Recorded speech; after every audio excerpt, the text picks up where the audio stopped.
Did you know that there are 5 categories that impact your credit scores? How they may affect your overall credit score can be crucial, especially when it comes to purchasing a new home or applying for that mortgage.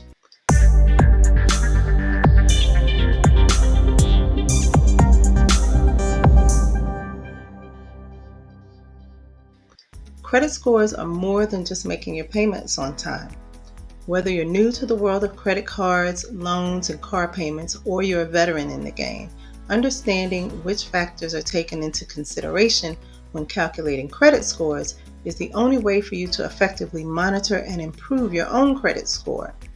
Even if you think you have a great credit score, things can happen during life that impact credit scores without you even noticing.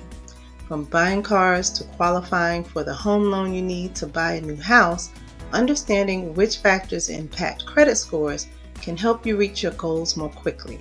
So let's take a look at some of them. Payment history.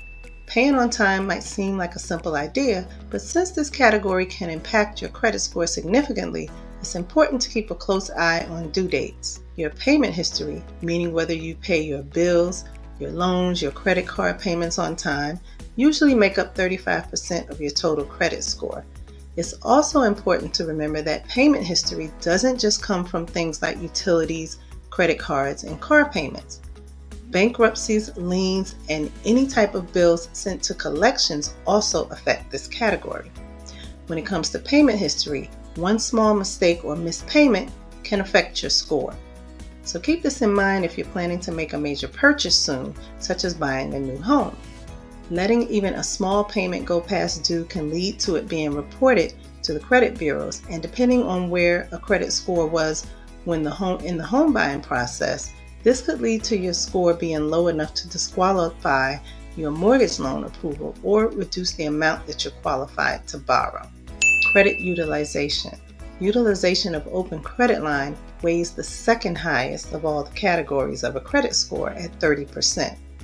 It's not a bad thing to have multiple credit cards open and have a relatively small amount of debt, but the biggest thing to remember when managing credit card finances is to maintain a good ratio of available credit balance. The way the credit bureaus generally evaluate it is simple.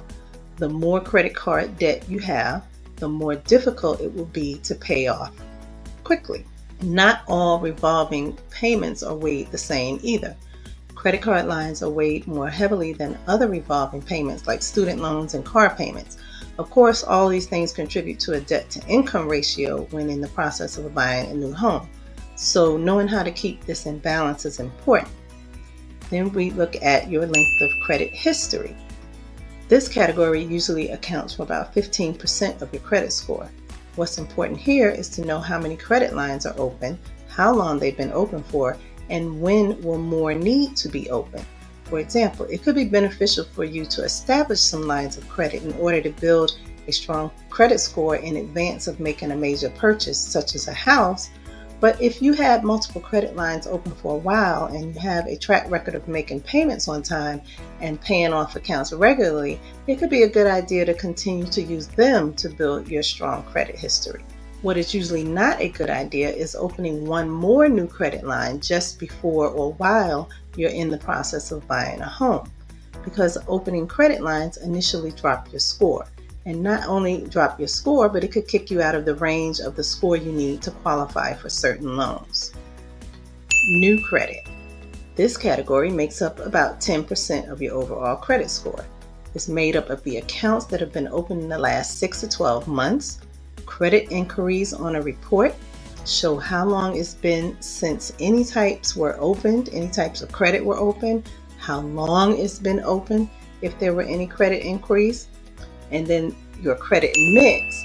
Not only does it matter how much debt exists, but how long it's been there. But it also matters what kind of debt it is.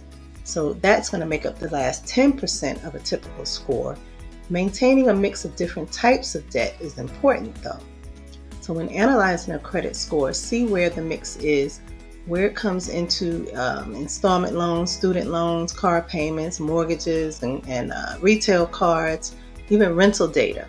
Having a good mix instead of heavily weighing on one type of debt will often improve your score. So I would be happy to speak with you about any of the factors that impact your credit scores and suggest some actions that you might be able to take to improve your credit rating before you apply for a home loan. I also have a reputable credit repair partner to refer you to so you can be educated and ready for your new home. So give me a call for more information. I look forward to sitting at the closing table with you.